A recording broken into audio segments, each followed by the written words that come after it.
Well, for one of my favorite things about, some of my favorite things about VR would be that it allows you to explore a type of person's world that isn't your own. Every video game has a piece of the developers in it, whether it's one or multiple. And a lot of VR games are just very small amounts of people, and you can actually like really feel that when you play VR games. Like there's just a lot of authentic personality to VR.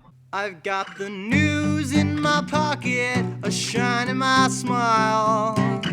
I'm trying. Virtual reality is something in itself that has become incredibly niche. Although it's already been niche since its mainstream release around 2012, with the release of the Oculus Rift. Now, like many people out there, I was a huge naysayer about VR, and I basically put this piece of technology down as nothing more than an expensive gimmick for people with too much disposable income. VR definitely looked like something amazing, but it definitely wasn't $1,000 amazing. As the years went on and technology became more and more accessible, and the game selection became broader, I couldn't help but to get excited.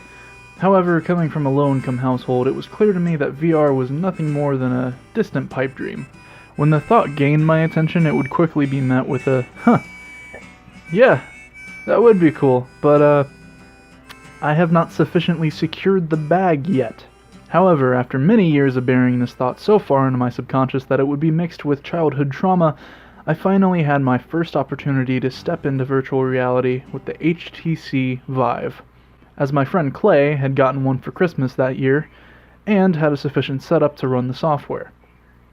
When I walked into the door, I was greeted with open arms, a headset, and a controller. I was to the point where VR had almost lost all of my interest. However, having the headset in my hands almost felt like a nerdy orgasm.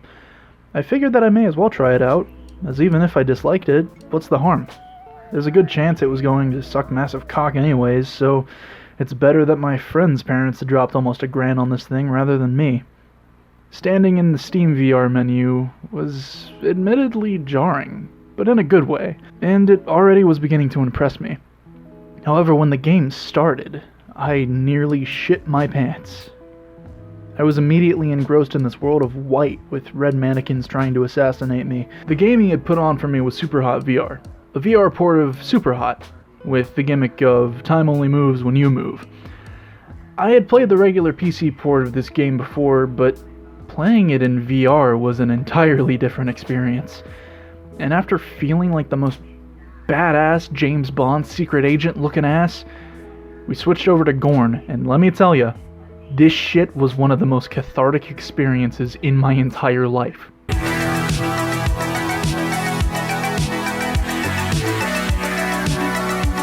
Look, all I'm saying is that if there is a game that lets you do this,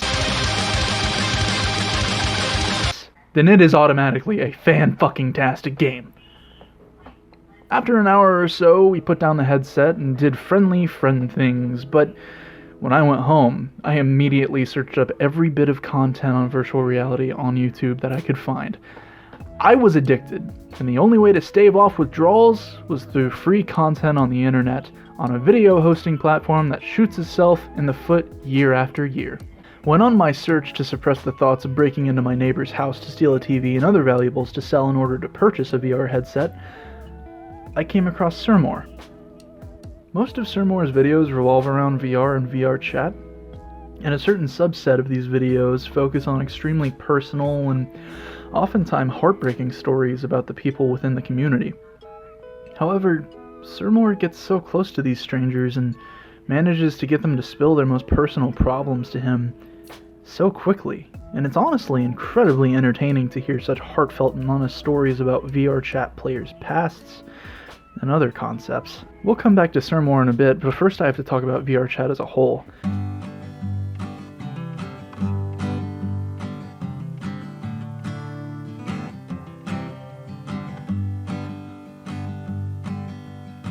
If you were happy every day of your life. I want to take a moment to talk about VR chat.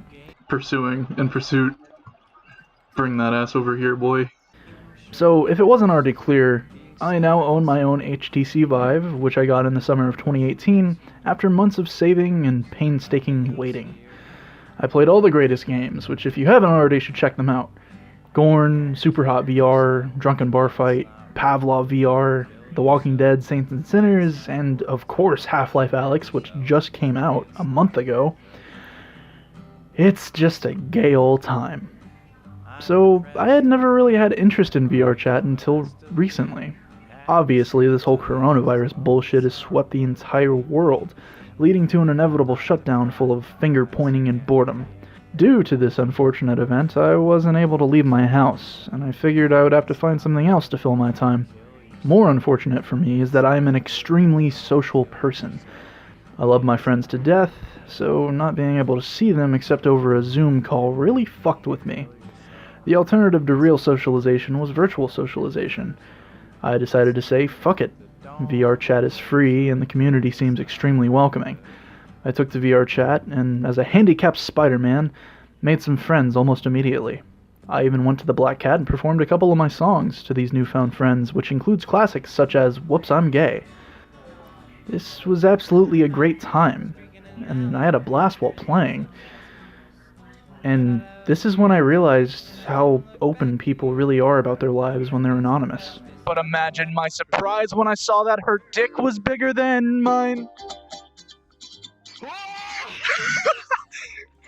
Said, fuck that shit, I ain't into men.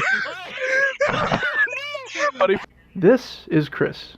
Chris is in a relationship with an epic ooh-woo gamer girl, but they're separated by distance, as he's currently serving in the military. I asked about their relationship, and they went into a little bit more detail than I remember. We met on VR chat, and I met her, and I was like, oh damn, dude, she's fucking awesome.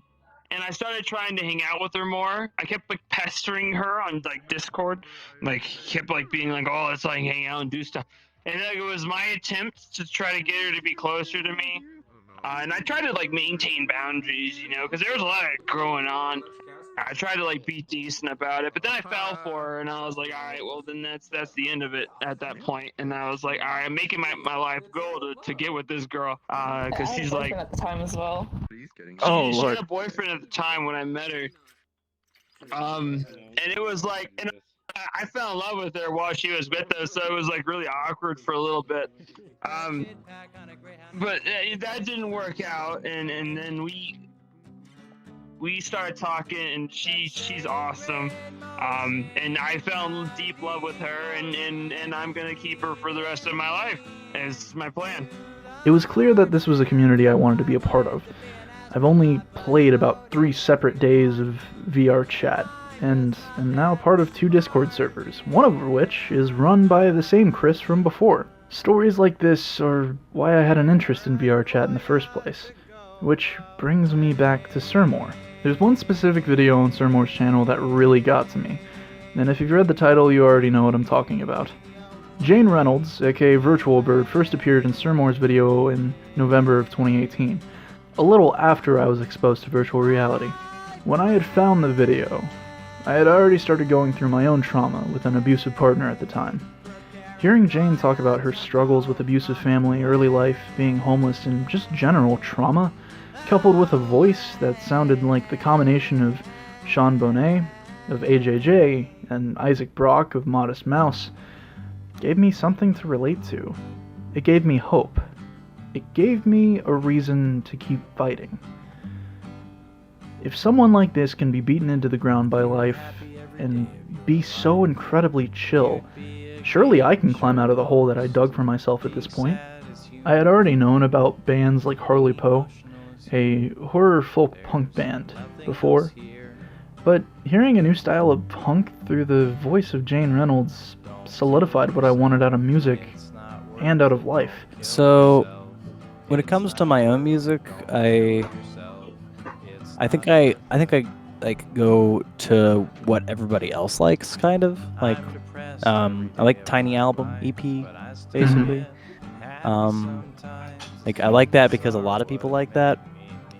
Shortly after, I got into acts like Paul Barabeau and AJJ, among other punk bands that consumed my life at that time. Folk punk is what inspired me. It's what drove me. It's what kept me sane through these couple years of abuse. It had come full circle. VR and punk, both escapist resources for me to exploit at my leisure. Behead a gladiator, and sing about abuse. Socialize with fellow headset owners, and write some somber progressions. VR and punk. Things you would never think have any sort of connection, but have all of the connection in the world. People like Jane represents the best parts of the VR community.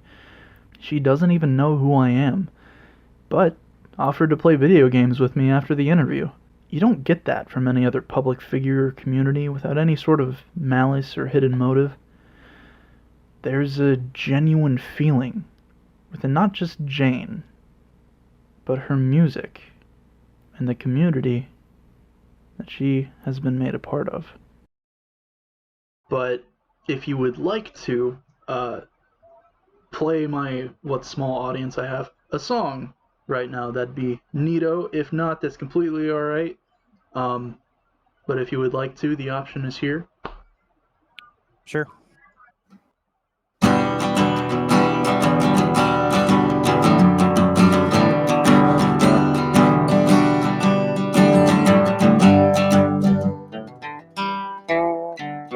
Laying so calmly by your bed, stuffed foxes look alive, but they're dead. I wanna move, wrap my arm around your side, but I have no courage, but I will survive. Tangled in a crush, too tough to change. Am I in love or am I insane? I wish I lived with you every day, but I am a coward and that is okay.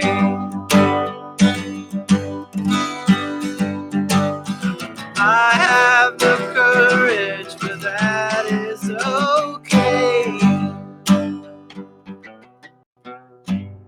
I think that my microphone was a little too high there. No problem, man. Hope you have a good day. And if you ever want to play any video games, you know where to find me.